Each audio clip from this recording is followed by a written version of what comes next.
I always refer to Albert Pujols in this situation because he actually taught me something. He drives this one. It's deep to left, and that is $6.99 for Albert Pujols. When we were taking him out of St. Louis, and the Cardinals had portrayed him as a villain, like a guy who greedy ball player, because they had offered him, I want to say, $200 million at the time. And how can he possibly leave you fans in St. Louis? He's being offered $200 million. He can't spend that kind of money in his life. Mm-hmm. Pujols had a kid who had Downs. And I remember he said to me at the time, he wants every single penny he could get because he could take that extra money. Sure, that $200 million is enough for him to live whatever life he wants to live for the rest of his life.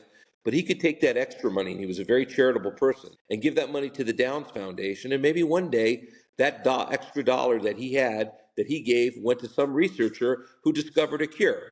Mm-hmm. This is a perfect example of where the public is wrong, okay?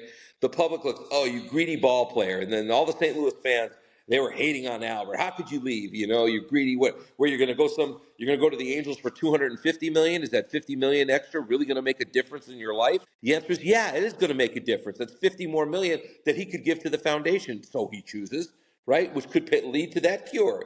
So I'm from the Albert Pujols school of thought on that, okay? It's get as much as you can whenever you can. It's nobody else's business. It's a very highly personal matter between the player and the club.